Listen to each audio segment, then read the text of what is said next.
Jadi yang memenuhi saya ingin kuliah itu ayah. Walaupun dia nggak mampu, dia bilang oke, kuliah. Dengan berbagai cara. Ayah bangga kalau kamu nanti setelah kuliah bisa kerja melebihi orang lain. Benar-benar karena saya kerjanya di perusahaan-perusahaan asing ya. Terakhir di Malaysia itu gajinya bisa dalam ringgit. Kalau di Indonesia misalnya gajinya 5,5 juta waktu itu terakhir. Kalau di sana saya dapat 35 juta karena dapatnya ringgit 1 bulan.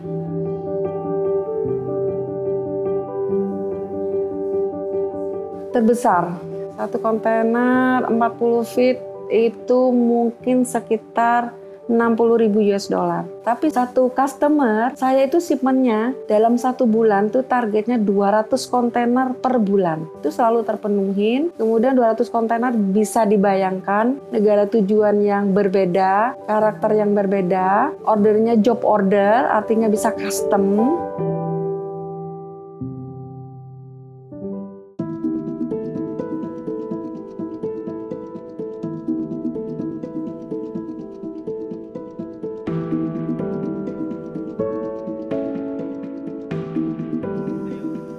Assalamualaikum warahmatullahi wabarakatuh. Perkenalkan, nama saya Yuli Andayani. Kadang-kadang orang memanggil saya Bu Yuli gitu ya. Saya asalnya dari Kota Malang. Saat ini saya aktif berbagi ilmu terkait kegiatan ekspor dan impor.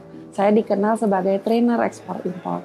Jadi saya lebih membantu teman-teman, entah itu yang mau jadi eksportir baru atau sedang bekerja di perusahaan ekspor dan impor, tetapi mereka masih belum memahami prosedur bagaimana melakukan kegiatan ekspor tanpa ada banyak tambahan biaya. Biasanya banyak sih bisa ekspor, tapi terkendala dengan jatuhnya biaya-biaya tidak terduga. Nah itu kadang-kadang saya miris ya melihat teman-teman bisa ekspor, bangga dengan ekspornya, tapi boncos istilahnya anak sekarang. Nah gitu. Saya usia sudah di atas 50 tahun. Tepatnya itu sudah 54 tahun. Makanya saya sudah punya keinginan ilmu ini harus saya berikan ke anak-anak muda atau siapapun yang memerlukan tentang bagaimana sih ekspor yang profitable. Motivasinya sih gini, karena saya orang praktisi ya. Jadi ilmu-ilmu praktisi itu sangat perlu. Saya berpuluh-puluh tahun membantu kegiatan ekspor perusahaan besar di marketing ekspornya. Jadi semua permasalahan itu sudah terjadi gitu. Dan itu juga bisa terjadi kepada pelaku usaha ekspor yang lain. Nah, bagaimana masalahnya dan solusinya?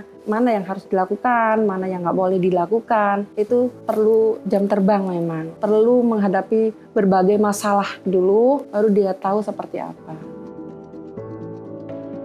Jadi, kalau ada yang mau belajar mengenai ekspor, insya Allah bisa saya bantu melalui kelas Madani Export Academy yang dalam waktu dekat ini akan buka 2 kelas. Kelas yang pertama yaitu kelas basic dan yang kedua adalah kelas advance.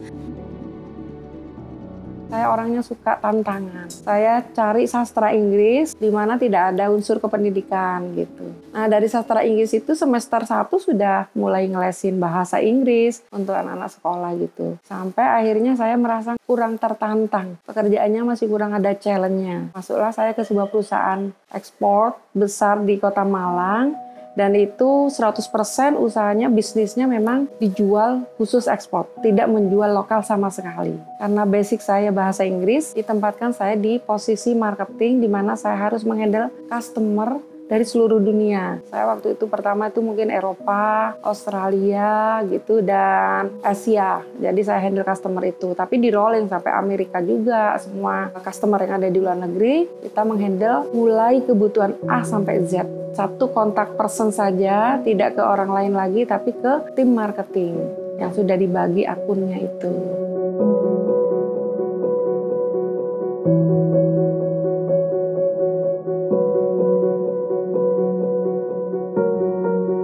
Jadi kan banyak ngajar ngelesin. Kalau di dalam kelas kita kan di-appreciate. Good morning Mrs. Julie, gitu. Kita lah pemegang kelas itu. Tapi ketika kita bekerja di perusahaan, bulian itu banyak datang. Saya datang pertama nggak ada yang ngajarin. Kadang-kadang ada yang senior itu ngasihin data salah-salah, sehingga saya juga salah ngasih ke klien. Kemudian pressure-nya perbedaan waktu dengan buyer. Nah, waktunya buyer itu masih pagi, kita sudah jam 4 sore.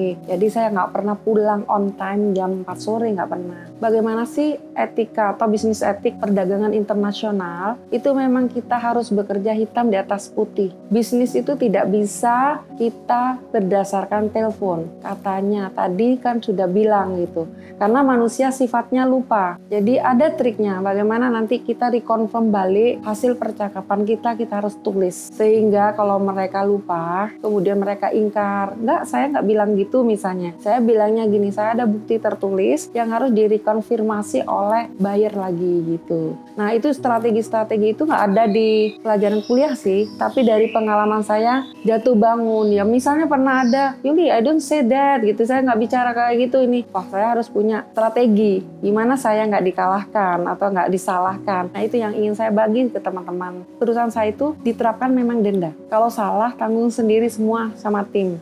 Nah itu hampir jutaan juga kepotong-potong gitu, iya. Nah dari situ pengalaman-pengalaman seperti itu yang banyak membuat saya jadi tahu. Jadi bagaimana sih mensiasati cost efisiensi itu tadi supaya perusahaannya nggak rugi, supaya kita juga nggak disalahin, rekod kita juga jelek, karyawan kok bikin gaji kepotong terus, ada biaya tambahan yang seharusnya nggak terjadi.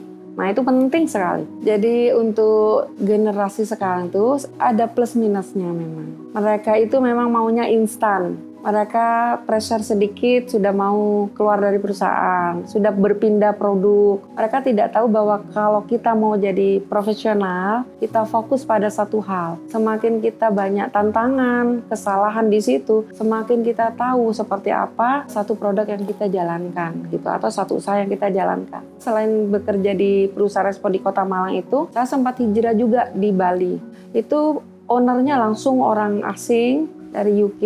Nah di perusahaan di Bali itu juga ekspor, itu handicraft. Saya setiap 3 bulan sekali itu saya harus pameran di Hong Kong. Orang kalau ngeliat enak ya keluar negeri, 6 bulan lah paling tidak. Tapi saya kehilangan momen sholat saya. Di sana semua di area pameran itu nggak ada air, semuanya tisu kering. Terus makanan susah banget cari makanan yang halal. Bagaimana di sana saya harus survive kerja dari pagi sampai malam. Dan yang terakhir saya juga direkrut oleh perusahaan asing di Malaysia. Jadi saya sempat stay di Malaysia beberapa bulan, tapi kemudian saya bisa kerja remote job. Jadi walaupun remote job itu pesan saya sih ke anak agensi itu integritas kita itu tetap harus menunjukkan. Jadi integritas itu dilihat nggak dilihat oleh owner atau oleh siapapun bos kita harus kerja dengan benar dan tepat waktu. Ketika saya juga ke Malaysia itu saya ninggalin anak masih kecil, SD, SMP. Ninggalin suami. Saya cuma pasrah sama Allah. Dimanapun saya berada, Allah itu melindungi saya gitu. Iya, tapi saya kasih pemahaman bahwa ini untuk yang terbaik, ini untuk kepentingan bersama gitu. Ketika kita ingin mendapatkan sesuatu, memang harus mengorbankan sesuatu. Dan itu sudah saya rasakan dan saya pelajari ya. Setiap perjalanan saya, itu adalah pembelajaran buat saya. Jadi teman-teman klien saya dari India, dari mana dia bilang, you are strong woman katanya. Buyer saya seluruh dunia. Jadi culture-nya buyer itu beda-beda. Ketika kita nemui buyer Jepang, bagaimana dia perlakuannya? Oh dia nggak nawar, tapi dia speknya, toleransinya ketat. Nah itu penting, tahu culture-nya si buyer kita. Kadang-kadang hanya sekedar regulasi nemu buyer, tapi nggak ngerti buyer ini tricky nggak? Buyer yang licik nggak? Atau buyer yang suka nawar nggak, suka ngepres harga ke kita nggak, terus kita perlakuannya ke dia gimana, harus tegas, harus lunak, kita tahu kebiasaan mereka, mengentertain dia itu dengan entertain yang seperti apa gitu, supaya dia langsung jatuh hati dengan negosiasi kita. Nah itu nggak ada di pembelajaran, nggak ada, tapi itu dari pengalaman. Orangnya yang paling rewel, pertama bayarnya dulu, India, Pakistan, Bangladesh. Jadi kalau orang ekonomi bilang prinsip ekonominya kalau mau beli semurah-murahnya, dia mau jual setinggi-tingginya.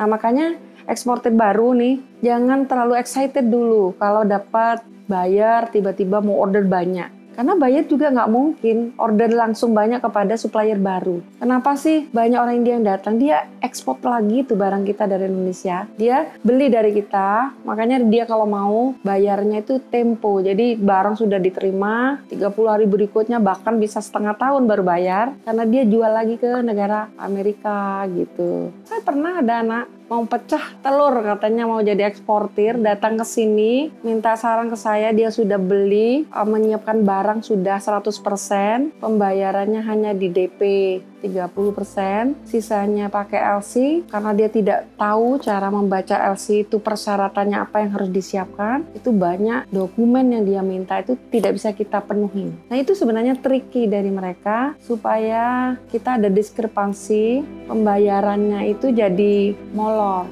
jadi nggak terbayar. Pengalaman tricky itu yang harus diketahui.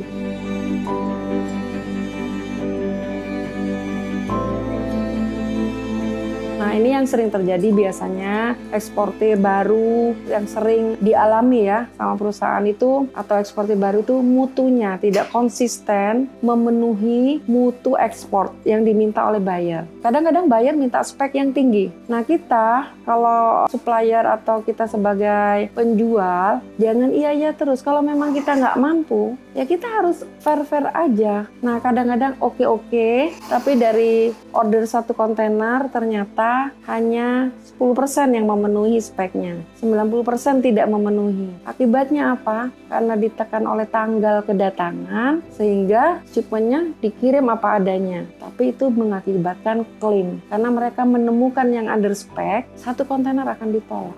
Logikanya supplyability-nya dia tahu misalnya, satu hari bisa menghasilkan keripik nangka, mampu menghasilkan sekian. Nah, kalau ada orang order 20 ton itu berapa lama pengerjaannya? Jangan sampai orang Indonesia itu ada aja so many excuse katanya, buyer ya.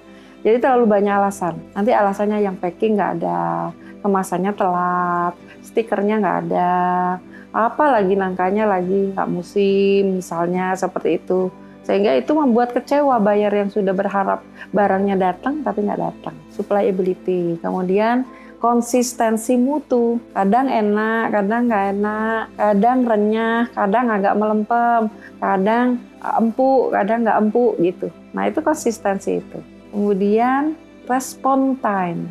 Nah ini nomor 1. Setiap saya pelatihan mungkin nggak ngajarin ya respon time. Bagaimana merespon setiap telepon, email, WA, apa yang dibutuhkan customer tuh dia ingin tahu jawabannya secepat mungkin. Jangan tunggu dulu, masih ngecek, masih ngitung, masih apalah gitu, cari datanya dan lain-lain. Service-nya yang seperti itu nggak dipunyai kalau nggak belajar benar. Berapa lama di dunia bisa dibilang? 97 sampai 2019. Sekarang ya ekspor sendiri gabungan sama teman-teman. Tapi ada menjadi konsultan di perusahaan ekspor. Jadi ada beberapa perusahaan yang in-house training ke saya. Dia baru mau mulai ekspor. Ini gimana langkah kita gitu. Dokumennya bagaimana. Kemudian perhitungan harganya udah benar atau enggak. Kayak gitu. Itu in-house training. Jadi sebenarnya latar belakangnya itu waktu kerja ada training provider mencari pelatih ekspor. Pas ditawarkan saya mau nggak gitu, tapi kan nggak punya waktu karena sedang posisi bekerja. Jadi hari Sabtu dan Minggu kebetulan kliennya mau digeser ke weekend. Jadi saya ngajarlah di weekend itu. Pertama kali mengajar saya ceritakan, jadi mereka kaget sekali. Ini benar-benar daging katanya. Kebetulan BUMN tuh pesertanya. Isinya apa yang mereka alami di perusahaan itu yang saya ceritakan solusinya. Nah, setelah itu cocok. Dari satu training provider, akhirnya banyak training provider setiap ada pelatihan, minta narasumbernya saya. Sampai merembet ke beberapa kementerian. Gitu. Ya, fokusnya memang basic saya di training ekspor import, sampai ke UMKM pun saya sebagai pelatih di UMKM. Jadi small business pun oke lah dari perusahaan besar. Bagaimana sih perusahaan besar itu bisa sustainable, maksudnya bertahan. Bagaimana menghindari klaim, bagaimana menghindari dead stock, menghindari kesalahan human error. Nah itu penting sekali. Ternyata semuanya basicnya dari pengetahuan. Ketidaktahuan kita membuat langkah kita pendek, nggak berpikir panjang untuk antisipasi komplain, antisipasi klaim, antisipasi barang reject, dan sebagainya. Gitu. Nah, akhirnya saya jadi tergerak untuk mendirikan yayasan pelatihan dan pendidikan sendiri. Saya punya yayasan transformasi Madani Indonesia, kemudian saya punya subdivisi khusus Export Academy namanya Madani Export Academy. Nah, itu yang saya buat untuk teman-teman yang mau berlatih, memperdalam, bukan hanya menjadi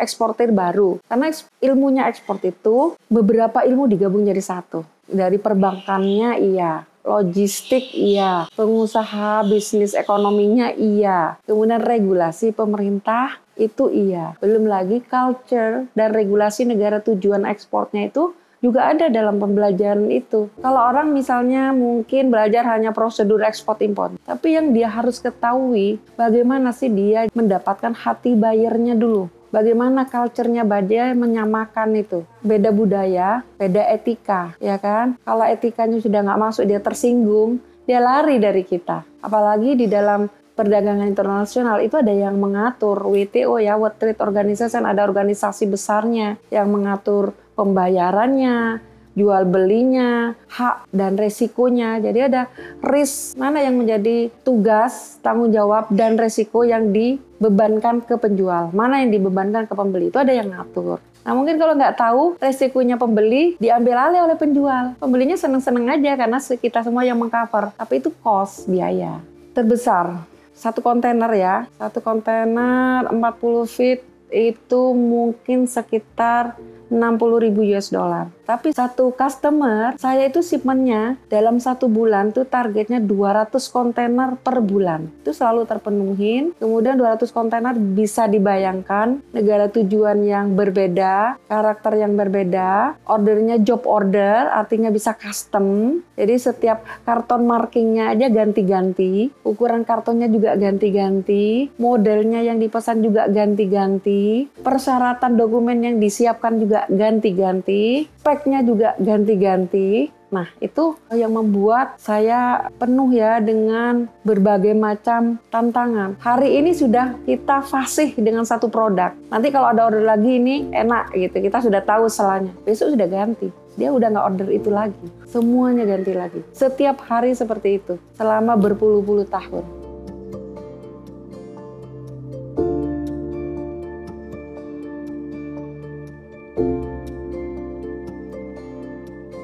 Ada beberapa eksportir baru datang ke saya. Dia sudah ngasih harga ke buyer. Tiba-tiba ada persyaratan dokumen, dia harus melampirkan COA, namanya Certificate of Analysis. Padahal untuk membayar COA itu ada biaya. Katakan satu item itu 1 juta. Dia ada 5 item satu kontainer. Udah 5 juta terbuang untuk hal yang tidak perlu. Harusnya dia sudah dimasukkan di dalam komponen harga jual. Tapi mereka kan nggak tahu. Itu banyak yang menggerus profit mereka akhirnya. Jadi mereka misalnya ambil keuntungan 25% atau 30% ya. Akhirnya biaya-biaya itu yang dia tidak tahu. Misalnya gudangnya di mana, pelabuhannya di mana, biaya dari gudang ke pelabuhan, ada biaya apa saja yang timbul. Kadang-kadang ada lagi yang tidak terpikirkan, ongkos kuli masukkan ke dalam kontainer, sewa forklift misalnya untuk memasukkan barang, itu mereka nggak hitung di HPP mereka. Tapi kan itu ada biaya, ada cost, kecuali dia sudah bertahun-tahun, udah tahu oh butuh ini gitu. Tapi kalau pemula nggak kebayang sampai ke situ, gitu biayanya itu. Terus masalah logistik, ngitung satu kontainernya isi berapa. Dari segi logistik, bayarnya minta berapa isinya. Karena kalau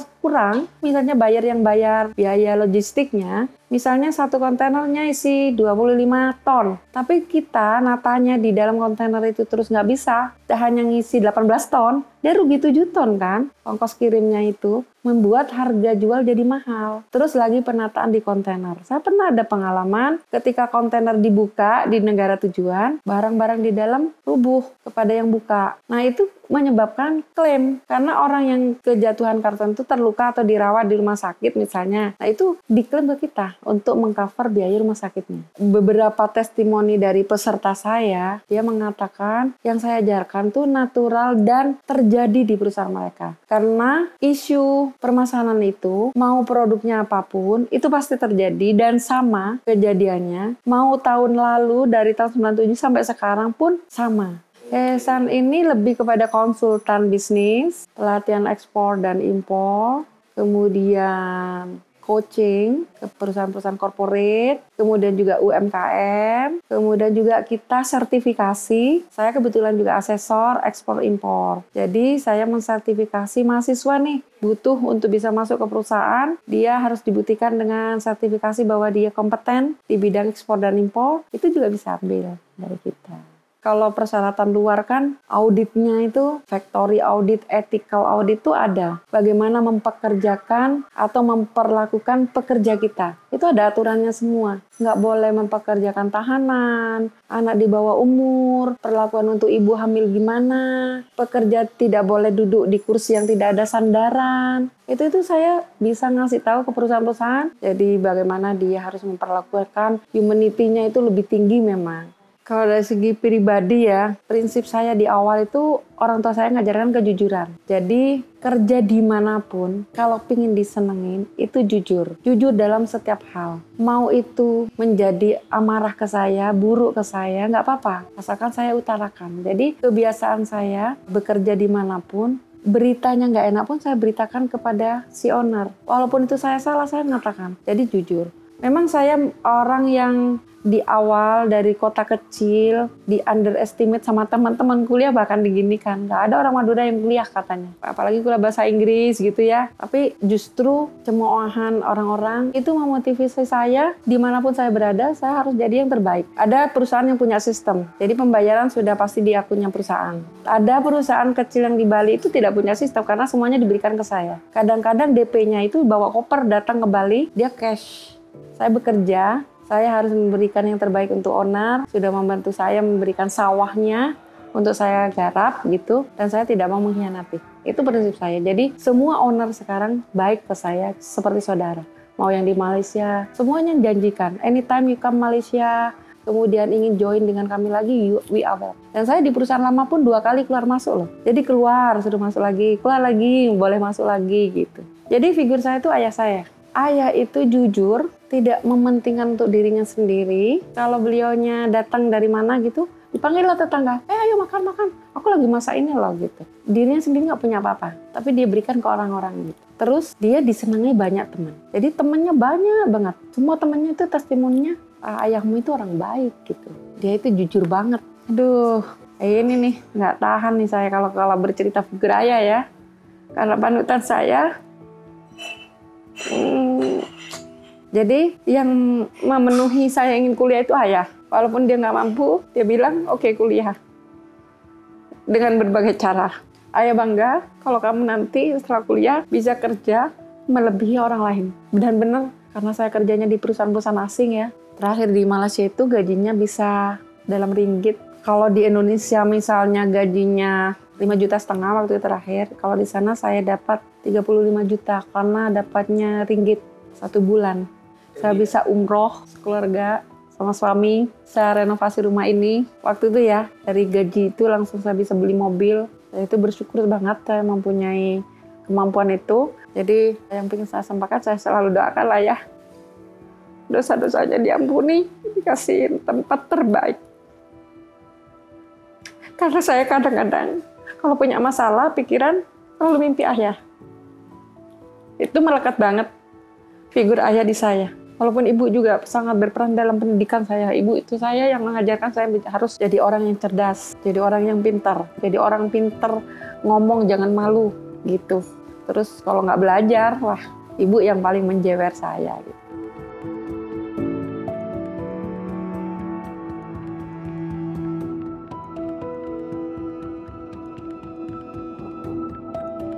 Jadi sebagai seorang konsultan, khususnya yang mau belajar ekspor import atau perusahaan yang sedang terkendala di dalam manajemen ekspor importnya gitu ya, saya sih ingin berbagi pengalaman ini yang bisa diterapkan, diimplementasikan langsung di perusahaannya. Dan itu efeknya bisa cost efisiensi. Karena setiap pembelajaran saya di Madani Export Academy itu berpikir bagaimana kita melakukan bisnisnya itu dengan biaya yang hemat. Artinya tidak ada biaya-biaya tidak terduga keluar gara-gara ketidaktahuan kita. Nah, nanti bisa kelasnya bisa online, bisa juga offline, sampai bisa kita coaching atau in-house training ke perusahaan, lebih ke konsultan. Kemarin baru saya datang dari Solo itu in-house training juga. Kalau perusahaannya sudah banyak ya, 100-an lah. Kalau untuk yang sertifikasi, ekspor-import untuk mahasiswa, itu sudah hampir 1.000 mungkin sudah dapat ya.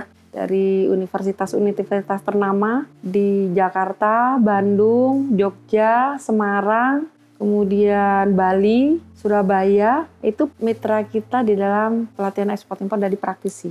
Saya juga mengajar praktisi mengajar, juga sering diundang ke kampus untuk dari praktisinya.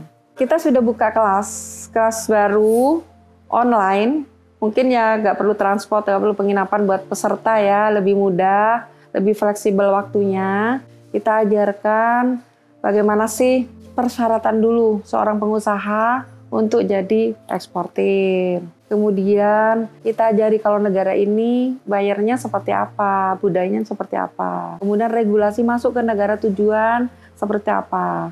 Cara cari bayar bagaimana. Kemudian regulasi di dalam negeri kita harus mengacu ke aturan mana. Undang-undang kepabeanannya seperti apa, undang-undang perdagangannya seperti apa. Pembayaran yang menguntungkan kedua belah pihak seperti apa.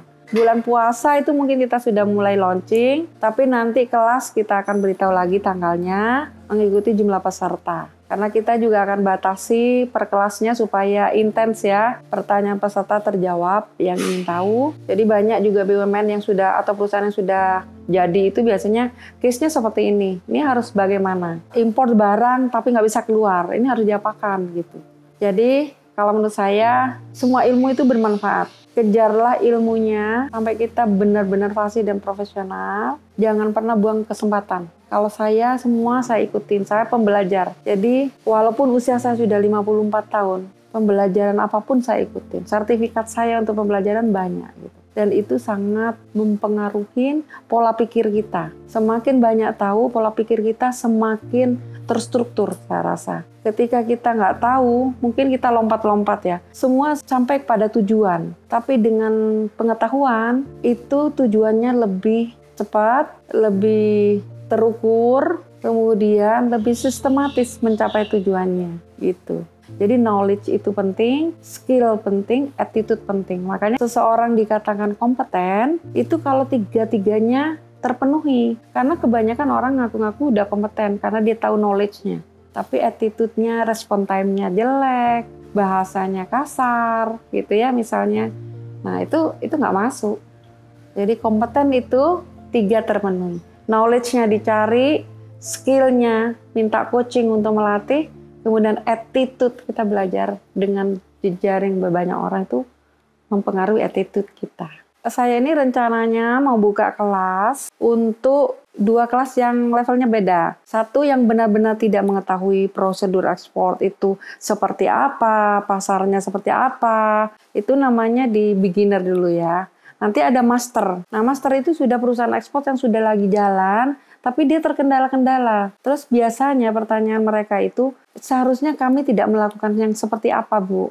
Supaya ini tidak terjadi lagi. Atau seharusnya kami antisipasinya di awal harus bagaimana supaya ini tidak terjadi. Karena kemarin tuh ada perusahaan, barangnya sudah sampai, tapi persiapan dokumennya belum siap sehingga terkena biaya menimbun di pelabuhan. Dan itu $1 per hari. Itu sudah kena biaya banyak sekali biaya-biaya itu. Itu juga perlu skill. Skill itu perlu didapat dari pengalaman, dari coachnya gitu. Baik, saya Yulianda Yani selaku founder Madani Export Academy dari Yayasan Transformasi Madani Indonesia mengucapkan terima kasih banyak. Wassalamualaikum warahmatullahi wabarakatuh.